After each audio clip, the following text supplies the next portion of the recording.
নমস্কাৰ এই মুহূৰ্তত আহি পৰিছে সন্ধিয়াৰ কেইবাটাও গুৰুত্বপূৰ্ণ খবৰ। আজি হৈছে 17 নৱেম্বৰ। লাখ লাখ মহিলাৰ বাবে এটা ভাল খবৰ। আত্মসহায়কৰ ফৰ্মটো আপুনি জমা দিছে নেকি? তেনে ক্ষেত্ৰত চৰকাৰে আপোনাৰ বাবে এটা ভাল খবৰ দিলে। কেৱল ইয়াই নহয়, চৰকাৰে ই ৰিক্সা চালকসকলৰ বাবে কেইবাটাও নতুন নিয়ম সলনি কৰিছে। আপুনি ই ৰিক্সা চলাই নেকি? লগতে অৰুণোদয় আঁচনিত বৃহৎ কেলেংকাৰী আৰম্ভ হৈ পৰিছে। যদি আপোনাৰ অৰুণোদয় আঁচনিৰ লিষ্টত নামটো অন্তৰ্ভুক্ত হৈছে তেন্তে আপোনাৰ বাবে এটা ভাল খবৰ। লগতে পিএম কিষাণৰ প্ৰত্যেকজন হিতাধিকাৰীৰ বাবে এটা গুৰুত্বপূৰ্ণ খবৰ আহি পৰিছে। পিএম কিষাণৰ প্ৰতিজন হিতাধিকাৰীয়ে কৰিব লাগিব তিনিটা গুৰুত্বপূৰ্ণ কাম। যিসকল ব্যক্তি ৰেচন কাৰ্ড পোৱা নাই সেইসকল ব্যক্তিৰ বাবে এটা ভাল খবৰ। চৰকাৰে নতুনকৈ প্ৰদান কৰিব ৰেচন কাৰ্ড। লগতে কেইবাটাও ৰাজনৈতিক খবৰৰ লগতে অৰাজনৈতিক খবৰ যুগুত কৰা হৈছে আজিৰ দিনটোত। গোটেই অসম তথা ভাৰতৰ বিভিন্ন প্ৰান্তৰ পৰা যুগুত হৈছে কেইবাটাও ডাঙৰ খবৰ। এনেবোৰ খবৰ নিতৌ পাই থাকিবলৈ চেনেলটি ছাবস্ক্ৰাইব কৰি ভিডিঅ'কেইটা লাইক কৰিবলৈ নাপাহৰিব। আজিৰ আমাৰ প্ৰথম গুৰুত্বপূৰ্ণ খবৰ হৈছে অসমবাসীৰ বাবে এটা ডাঙৰ খবৰ। জৰুৰী খবৰ, ই ৰিক্সা চালকৰ বাবে 5টাকৈ নতুন নিয়ম সলনি হ'ল। ই ৰিক্সা চালক আৰু অটো ৰিক্সা চালকৰ বাবে আহি গ'ল এটা ডাঙৰ খবৰ। ই ৰিক্সাক লৈ আহি গ'ল কেইবাটাও নতুন নিয়ম। ই ৰিক্সা কিনি দিব নোৱাৰিব ভাড়ালৈ। যদি আপোনাৰ ঘৰত ই ৰিক্সা আছে তেনে ক্ষেত্ৰত আপুনি ভাড়ালৈ দিব নোৱাৰিব। ই ৰিক্সা ভাড়ালৈ দিয়া মালিকক বিহা হ'ব শাস্তি। ইয়াৰে পৰা ই ৰিক্সা চালকসকলৰ লাগিব লাইচেন্স। যদি আপোনাৰ ই ৰিক্সা আছে তেনে ক্ষেত্ৰত আপোনাৰ এতিয়া লাইচেন্স লাগিব। লাইচেন্স নোহোৱাকৈ আপুনি ই ৰিক্সা চলাব নোৱাৰিব। যদি আপোনাৰ লাইচেন্স নাই আপুনি কেনেকৈ লাইচেন্সটো বনাব তাৰ বাবে চৰকাৰে মুকলি কৰিছে হেল্পলাইন নম্বৰ। ই ৰিক্সা চালকসকলৰ বাবে কেইবাটাও গুৰুত্বপূৰ্ণ খবৰ আহি পৰিছে। ৰিক্সা চালকসকলক বিনামূলীয়াকৈ প্ৰশিক্ষণ দিব পৰিবহণ বিভাগে। 18 নৱেম্বৰৰ পৰা 20 নৱেম্বৰলৈকে এই প্ৰশিক্ষণ দিব পৰিবহণ বিভাগে। ইয়াৰ উপৰিও অনলাইনত কিদৰে কৰিব যান বাহনৰ কাম কাজ তাৰ ওপৰতো দিয়া হ'ব প্ৰশিক্ষণ। ঘৰতে বহি আবেদন কৰিব পাৰিব লাইচেন্স। ইচ্ছুক চালকসকলে প্ৰশিক্ষণৰ বাবে কৰিব পাৰিব যোগাযোগ নম্বৰটো হৈছে 9706014888। এইখন নম্বৰ এতিয়া আপুনি ছেভ কৰি ৰাখক। মহানগৰীত সুৰক্ষিত যাতায়াতৰ প্ৰতি লক্ষ্য ৰাখি এই প্ৰশিক্ষণৰ ব্যৱস্থা কৰিছে। মহানগৰীত য'তে ত'তে চলিব নোৱাৰিব ই ৰিক্সা। মহানগৰীৰ বাবে এটা ডাঙৰ খবৰ আহি পৰিছে। নিৰ্ধাৰিত পথতহে চলিব পাৰিব ই ৰিক্সা। ৰাজ্যিক পথ অথবা ৰাষ্ট্ৰীয় ঘাইপথত চলাচলত নিষেধাজ্ঞা জাৰি কৰা হৈছে। যিসকল ই ৰিক্সা চালক আছে সেইসকলৰ বাবে সলনি হৈছে কেইবাটাও নতুন নিয়ম। তাৰপিছত অসমবাসী ৰাজক জনাইছমৰ পৰৱৰ্তী গুৰুত্বপূৰ্ণ খবৰ, লগতে এটা ডাঙৰ খবৰ, এটা ভাল খবৰ আহি পৰিছে। NF ৰেলৱেত নিযুক্তি 5647টা পদ মুকলি কৰা হৈছে। যদি আপুনি ভাবিছে আবেদন কৰিব তেনে ক্ষেত্ৰত আবেদন কৰিব পাৰিব। হয় বন্ধু বান্ধৱীসকল, আপুনি কেনেকৈ আবেদন কৰিব লগতে কি কি নথিপত্ৰ লাগিব সম্পূৰ্ণকৈ ভিডিঅ'টোৰ জৰিয়তে জনাই দিয়া হৈছে। এপ্ৰেণ্টিছ পদৰ পূৰণৰ প্ৰস্তুতি চলাইছে চৰকাৰে আৰু NF ৰেলৱেত খালী হৈছে কেইবা হাজাৰ পদ। উপযুক্ত প্ৰাৰ্থীৰ সন্ধানত NF ৰেলৱে যোগাযোগ কৰিছে আৰু 5647টা এপ্ৰেণ্টিছ পদ পূৰণৰ প্ৰস্তুতি। ইচ্ছুক প্ৰাৰ্থীয়ে 3 ডিচেম্বৰৰ ভিতৰত কৰিব পাৰে আবেদন। প্ৰথম মাহৰ ভিতৰত কাটিহাৰ ৱৰ্কশ্বপৰ অধীনত 821টা পদ মুকলি কৰা হৈছে আৰু আলিপুৰদুৱাৰৰ বাবে সংমণ্ডলত 413টা পদ মুকলি কৰা হৈছে। ৰঙিয়া সংমণ্ডলত 435টা পদ মুকলি।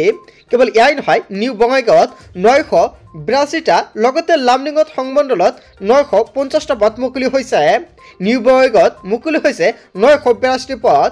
যদি আপুনি ভাবিছে আবেদন কৰিব তেনে ক্ষেত্ৰত আবেদন কৰিব পাৰিব। উত্তৰ পূব সংমণ্ডলৰ মুখ্য কাৰ্যালয়ত 661টা পদ পূৰণৰ প্ৰস্তুতি। দশম আৰু ITI উত্তীৰ্ণসকলে কৰিব পাৰিব আবেদন। আবেদনৰ মাচুল মাত্ৰ 100 টকা। nfr.indianrailway.gov.in গৈ কৰিব পাৰিব আপুনি আবেদন। যদি আবেদন কৰাৰ সময়ত কিবা অসুবিধা হয় নিশ্চয় কমেণ্ট কৰি জনাব, সম্পূৰ্ণকৈ সহায় কৰা হ'ব। তাৰপিছত অসমবাসী ৰাজক জনাইছমৰ পৰৱৰ্তী গুৰুত্বপূৰ্ণ খবৰ, লগতে এখন ডাঙৰ খবৰ। অৰুণোদয় আঁচনিত দালাল 1250 টকা পাবলৈ দিব লাগে 2100 টকা। আপোনাৰ অঞ্চলত এনেকুৱাকৈ ঘটনা সংঘটিত হৈছে নেকি? হয় বন্ধু বান্ধৱীসকল, যদি অৰুণোদয় আঁচনিক লৈ এনেকুৱাকৈ কেলেংকাৰী আৰম্ভ হৈছে নিশ্চয় আপুনি কমেণ্ট কৰি জনাই দিব। দালালক ধন দিলেহে লাভ কৰিব অৰুণোদয় আঁচনিৰ 1250 টকা। অৰুণোদয় আঁচনিৰ ধন মোকলাই দিয়াৰ নামত ধন সংগ্ৰহ। আঁচনিৰ পৰা নাম কৰ্তন হোৱা 25 হিতাধিকাৰীৰ পৰা ধন সংগ্ৰহৰ ঘটনা আৰু 2100 টকালৈকে প্ৰতিগৰাকী মহিলাৰ পৰা 55,000 ধন লোৱাৰ অভিযোগ উত্থাপিত হৈছে। চাপৰ মোৱাটাৰীত অৰুণোদয় আঁচনিৰ নামত ধন সংগ্ৰহক লৈ উত্তপ্ত পৰিস্থিতিৰ সৃষ্টি হৈছে। মোৱাটাৰীৰ আমিৰ হুছেইনৰ জৰিয়তে বগৰীবাৰীৰ ৰাজু নামৰ এজনে লৈছে এই ধনৰাশি। হিতাধিকাৰীৰ পৰা ধন লৈ একাউণ্টত আঁচনিৰ ধন নোসোমোৱাত ক্ষোভ প্ৰকাশ কৰিছে। ধন উভতাই বিচাৰি আমিৰ হুছেইনৰ লগতে পৰিয়ালক জবাবদিহি ক্ষোভিত লোকৰ। দালালক ধন দিলেহে লাভ কৰিব অৰুণোদয় আঁচনিৰ 1250 টকা। আপোনাৰ অঞ্চলত এনেকুৱাকৈ ঘটনা সংঘটিত হৈছে নেকি? যদি হৈছে নিশ্চয় কমেণ্ট কৰি জনাব। লগতে বন্ধু বান্ধৱীসকল এতিয়ালৈকে কিন্তু অৰুণোদয় 3.0 আবেদন প্ৰক্ৰিয়া আৰম্ভ হোৱা নাই। যদি কোনোবাই আপোনাক কৈছে অৰুণোদয় 3.0 আবেদন কৰিবলৈ পইচা লাগিব, তেনে ক্ষেত্ৰত এইবোৰ মিছা কথা। আপুনি কাকো কোনো ধৰণৰ টকা নিদিব। অৰুণোদয় 3.0 এতিয়ালৈকে আবেদন প্ৰক্ৰিয়া আৰম্ভ হোৱা নাই। অসমৰ মুখ্যমন্ত্ৰী ডক্টৰ হিমন্ত বিশ্ব শৰ্মাই জাষ্ট মন্তব্য কৰিছিল, কিন্তু কোনো ধৰণৰ প্ৰপত্ৰ এতিয়ালৈকে দিয়া নাই। যেতিয়া প্ৰপত্ৰ দিব তাৰ বাবে আপোনালোকে সম্পূৰ্ণকৈ জানিব পাৰিব এইখন চেনেলৰ জৰিয়তে। আৰু তাৰ বাবে সকলোৱে আগতীয়াকৈ চেনেলটি ছাবস্ক্ৰাইব কৰি ৰাখিব। যেতিয়া অৰুণোদয়ৰ প্ৰপত্ৰটো বিতৰণ কৰিব চৰকাৰে তেতিয়া সম্পূৰ্ণকৈ জনাই দিয়া হ'ব। তাৰপিছত অসমবাসী ৰাজুক জনাই চমৰ পৰৱৰ্তী খুবেই গুৰুত্বপূৰ্ণ খবৰ। লগতে এখন ডাঙৰ খবৰ, 2015 চনত কি হৈছিল গোৱালপাৰা থানাত? ভাৰ্গৱ বৰাৰ বিৰুদ্ধে বিস্ফোৰক অভিযোগ। খাকী পোছাক পিন্ধি কেৱল পুলিচগিৰি কৰিছিল নেকি ভাৰ্গৱ বৰাই? DMKৰ আৰক্ষী বিষয়া ভাৰ্গৱৰ বিৰুদ্ধে চাঞ্চল্যকৰ অভিযোগ উত্থাপিত হৈছে। ভাৰ্গৱৰ বিৰুদ্ধে সাহসেৰে ওলাই আহিছে গোৱালপাৰা এটা পৰিয়াল। ভাৰ্গৱ বৰাৰ প্ৰহাৰত এজন যুৱকে প্ৰাণ হেৰুৱাৰ অভিযোগ উত্থাপিত হৈছে। এতিয়া থানাত লোহিত কছাৰীক ভাৰ্গৱে অকথ্য নিৰ্যাতন চলোৱাৰ অভিযোগ উত্থাপিত হৈছে। 2015 চনৰ গোৱালপাৰা সদৰ থানাত OC হিচাপে আছিল ভাৰ্গৱ বৰাই। সুৰাপান কৰাৰ অভিযোগতে ভাৰ্গৱ বৰাই আটক কৰিছিল লোহিতক। ওৰে নিশা লকআপত ৰাখি নিৰ্মমভাৱে লোহিতক প্ৰহাৰৰ অভিযোগ উত্থাপিত হৈছে। পুৱা ব্ৰহ্মপুত্ৰৰ পাৰত উদ্ধাৰ হৈছিল যুৱকজনৰ নিথৰ দেহ। আৰু এই ঘটনাই গোৱালপাৰা চহৰত সৃষ্টি কৰিছিল তীব্ৰ প্ৰতিক্ৰিয়া। সমগ্ৰ ঘটনা গাপ দিয়াৰ চেষ্টা কৰিছিল আৰক্ষী উচ্চপদস্থ বিষয়াই। লোহিতৰ দৰিদ্ৰ পৰিয়ালক আৰক্ষীয়ে বিভিন্ন প্ৰলোভন দিয়াৰ অভিযোগ উত্থাপিত হৈছে। পাণবজাৰৰ ঘটনাই পুনৰ ব্যৰ্থিত কৰি তুলিছে লোহিতৰ পৰিয়ালক। বহু বিতৰ্কিত ভাৰ্গৱৰ কঠোৰ শাস্তিৰ দাবী লোহিতৰ বগ্নীৰ। খাকী পোছাক পিন্ধি কেৱল পুলিচগিৰি কৰিছিল নেকি ভাৰ্গৱ বৰাই? এনেকুৱাকৈ কেইবাটাও এটা ডাঙৰ প্ৰশ্ন উত্থাপন হৈছে। ইয়াৰ বিষয়ত জনতাই কি ক'ব? যদি আপোনাৰ কিবা মন্তব্য কৰিব লগা থাকে আপোনালোকৰ মন্তব্যটো নিশ্চয় কমেণ্ট বক্সত জনাব। ডাকঘৰে এই আঁচনিৰ পৰা প্ৰতিমাহে উপাৰ্জন কৰক 20,000কৈ টকা। কেনেকৈ কৰিব আবেদন? সম্পূৰ্ণ প্ৰক্ৰিয়া জানি লওক। আপোনাৰ ঘৰত পোষ্ট অফিচৰ একাউণ্ট আছে নেকি? যদি পোষ্ট অফিচৰ একাউণ্ট আছে তেন্তে আপোনাৰ বাবে এটা ভাল খবৰ। জ্যেষ্ঠ নাগৰিক সঞ্চয় আঁচনি হৈছে SCSS ডাকঘৰৰ উদ্যোগত আৰম্ভ কৰা এক আঁচনি, যাৰ অধীনত সময়তে ইয়াৰ বিনিয়োগ কৰিব পাৰিব আপুনি। আৰু এই ধনেৰে ভৱিষ্যতে আপোনাৰ সহযোগী হৈ পৰিব। আপুনি কেনেকুৱাকৈ বিনিয়োগ কৰিব আৰু কিমান দিনৰ পিছত ইয়াৰ সুবিধা আপুনি লাভ কৰিব জানি থওক সবিশেষ তথ্য। জ্যেষ্ঠ নাগৰিক সঞ্চয় আঁচনিনো কি আৰু ইয়াৰ জৰিয়তে যদি আপুনি আবেদন কৰে কি কি সুবিধা লাভ কৰিব? যদি আপোনাৰ পোষ্ট অফিচৰ একাউণ্ট আছে তেনে ক্ষেত্ৰত চৰকাৰে এই অবিলাসী আঁচনিৰ সুবিধা আপুনি ল'ব পাৰিব।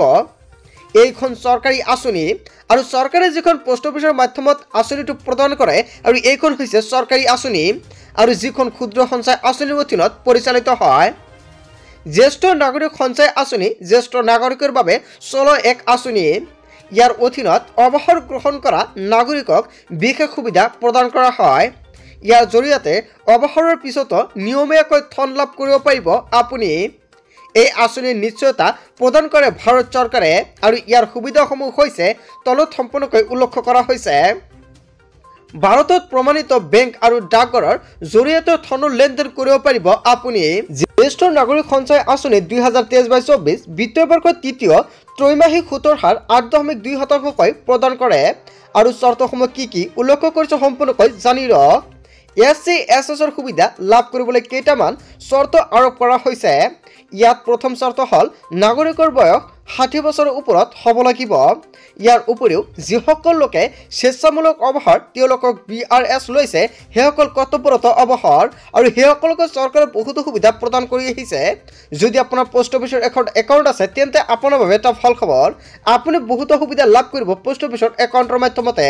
লগতে যিকোনো সময়তে আপোনাৰ একাউণ্টত সোমাই যাব পাৰে টকা আৰু চৰকাৰে বহুতো সুবিধা প্ৰদান কৰে পোষ্ট অফিচৰ একাউণ্টৰ মাধ্যমত। বন্ধু বান্ধৱীসকল গোটেই অসম তথা ভাৰতৰ বিভিন্ন প্ৰান্তৰ পৰা যুগুত হৈছে কেইবাটাও ডাঙৰ খবৰ এনেবোৰ খবৰ নিতৌ পাই থাকিবলৈ চেনেলটি সাবস্ক্ৰাইব কৰি ভিডিঅ'টো এটা লাইক কৰিবলৈ নাপাহৰিব so thank you for watching full video'